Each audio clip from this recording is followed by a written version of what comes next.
అక్కినేని నాగార్జున. అక్కినేని నటవారసుడిగా ఇండస్ట్రీలోకి అడుగుపెట్టాడు. ఆ తర్వాత ఎన్నో సూపర్ హిట్ సినిమాలలో నటించి మెప్పించారు. వరుస విజయాలు సాధిస్తూ స్టార్ హీరోగా ఎదిగాడు.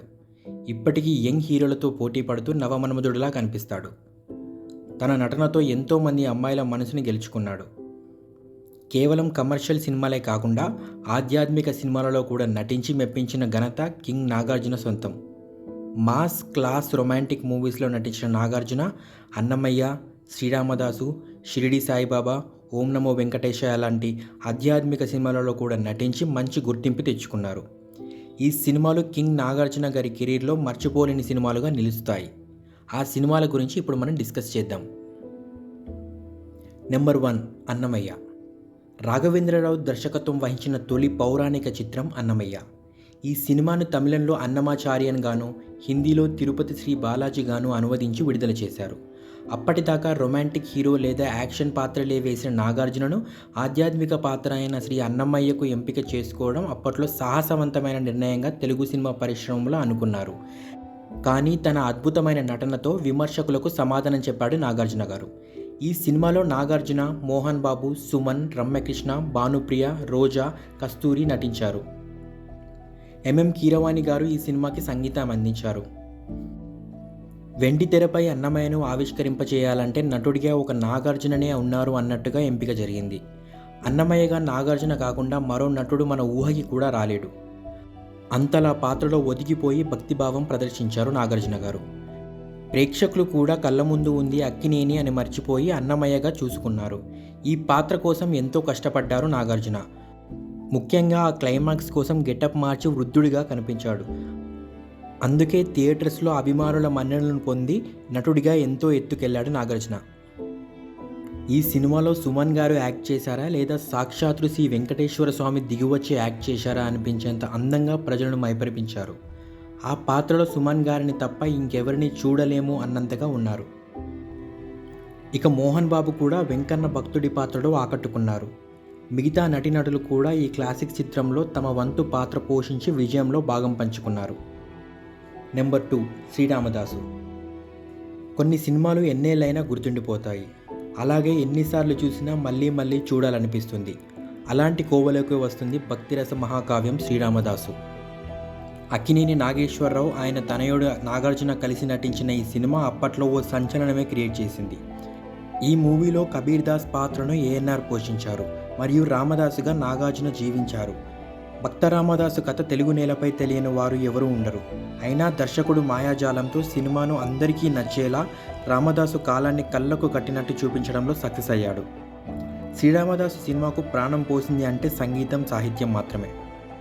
అంతా రామమయం, జగమంతా రామమయం, అల్లా, ఏ మూర్తి ఆ మూర్తి పాటలు ప్రేక్షకులను ఆకట్టుకున్నాయి. ఇప్పటికీ రాములూరి కళ్యాణం సందర్భంగా చాలా ఊర్లలో ఈ పాటలే వినిపిస్తూ ఉంటాయి. ఈ సినిమాని కూడా దర్శకేంద్రుడు శ్రీ రాఘవేంద్రరావు డైరెక్షన్ చేశారు. శ్రీరామదాసు సినిమాకి గాను నాగార్జున గారికి నంది అవార్డు వచ్చింది మరియు ఎస్పి బాలసుబ్రహ్మణ్యం గారికి ఉత్తమ గాయకునిగా ఫిలింఫేర్ అవార్డు వచ్చింది. శ్రీరామదాసు మూవీలో నా ఫేవరెట్ సీన్స్ ఏంటంటే రామదాసు రామాయణం ఊహించుకోవడం మరియు రాముడు భూమి మీదకి దిగువచ్చే సీన్ ఇంటర్వెల్లో చాలా బాగా వచ్చాయి. నెంబర్ 3 షిరిడి సాయిబాబా. బాబాగా నాగార్జున ఎంట్రీ భగవంతుని ఏకత్వంపై పాట ట్యూన్తో సెట్ చేయబడింది. ఒక్కడే దేవుడు సాంగ్ చక్కగా చిత్రీకరింపబడింది. నాగార్జున షిరిడి సాయి పాత్రను చాలా పర్ఫెక్ట్గా పోషించాడు. ఈ పాత్రను మరెవరూ తీసివేయలేరు. అని నాగార్జున తన పాత్రను ఎంతలా బాగా పోషించాడంటే నిజమైన షిరిడి సాయిలా కనిపిస్తారు. శ్రీకాంత్, శ్రీహరి, బ్రహ్మానందం కూడా మంచిగా యాక్ట్ చేశారు. మనిషి సుఖంగా ఉండేది మరణించాకే లాంటి డైలాగ్స్ ప్రేక్షకులను ఆకట్టుకున్నాయి. షిరిడి సాయి పాత్రలో నాగార్జున గారు చాలా బాగా యాక్ట్ చేశారు. చిత్రం యొక్క చివరి 20 నిమిషాల్లో అతని నటనపై మీకు బలమైన ప్రభావాన్ని చూపుతుంది. క్లైమాక్స్ అద్భుతంగా ఉంది మరియు ప్రేక్షకులకు కన్నీళ్లు తెప్పిస్తుంది. దర్శకేంద్రుడు శ్రీ రాఘవేంద్రరావు ఇక్కడ స్క్రీన్ ప్లేలో అద్భుతమైన నైపుణ్యాన్ని కనబరిచారు మరియు ఇది ఖచ్చితంగా సినిమాకి హైలైట్గా నిలిచింది. ఈ మూవీ సాయిబాబా భక్తులను విపరీతంగా ఆకర్షిస్తుంది. నెంబర్ 4 ఓం నమో వెంకటేశాయ. నాగార్జున గారు ఓం నమో వెంకటేశాయ సినిమాని పూర్తిగా తన సొంతం చేసుకున్నాడు. బహుశా ఇది ఇప్పటి వరకు నాగ్ యొక్క అత్యుత్తమ ప్రదర్శనలో ఒకటి మరియు వెంకటేశ్వరుని భావోద్వేగ భక్తుడిగా ఆయన పోషించిన విధానం మిమ్మల్ని పూర్తిగా మంత్రముగ్ధుని చేస్తుంది. స్వామివారిని కలవాలనే అతని కోరిక, అతని ముఖ కవలికలతో అయినా నాగ్ మిమ్మల్ని భావోద్వేగ ప్రయాణంలోకి తీసుకెళ్తాడు. క్లైమాక్స్లో ఆయన నటన చాలా అద్భుతంగా ఉంటుంది. సౌరభ్ రాజ్ను వెంకటేశ్వరుడిగా ఎంచుకున్నప్పుడు చాలా విషయాలు చెప్పబడ్డాయి, కానీ ఆ యువ నటుడు తన పాత్రను దైవత్వాన్ని తెచ్చిన విధానం అద్భుతంగా ఉంది మరియు సినిమా అంతటా నాగ్తో అతని కెమిస్ట్రీ అద్భుతంగా ఉంది. అనుష్క మంచి పాత్రను పోషించింది మరియు తన పాత్రలో చక్కగా నటించింది. మాస్టర్ ఫిల్మ్ మేకర్గా రాఘవేంద్రరావు హాతీరామ్ బాబా కథను చాలా కమర్షియల్గా, అందరికీ సులభంగా అర్థమయ్యే విధంగా ఆవిష్కరించారు. ఈ సినిమా అద్భుతమైన విజువల్స్తో నిండి ఉండి మరియు రాఘవేంద్రరావు సినిమాలను మరో ఎత్తుకు తీసుకెళ్తుంది. ప్రజ్ఞ జైస్వాల్ చాలా అందంగా కనిపించింది మరియు తన పాత్రను చాలా బాగా పోషించింది. రావు రమేష్ మరోసారి విలన్ పాత్రను చాలా బాగా చేశారు. ఓం నమో వెంకటేశయ్య మూవీ క్లైమాక్స్ చాలా ఆసక్తికరంగా ఉంటుంది మరియు చాలా భాగోద్వేగంతో చెప్పబడింది మరియు ఖచ్చితంగా కుటుంబ ప్రేక్షకులకు బాగా నచ్చుతుంది. ఈ సినిమా దృశ్యపరంగా సూపర్ రిచ్గా ఉంటుంది. తిరుమల మరియు పరిసర ప్రాంతాలను అత్యున్నత స్థాయిలో చూపించిన స్పెషల్ ఎఫెక్ట్స్ బృందాన్ని ప్రత్యేకంగా ప్రస్తావించాలి.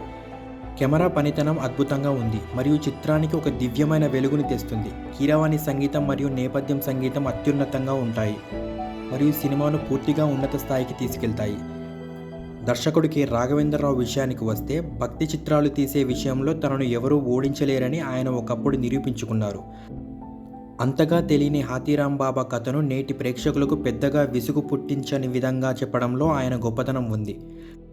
నాగార్జున గారు ఆదిశంకర, డమరుకం లాంటి భక్తిరస చిత్రాల్లో కూడా నటించారు.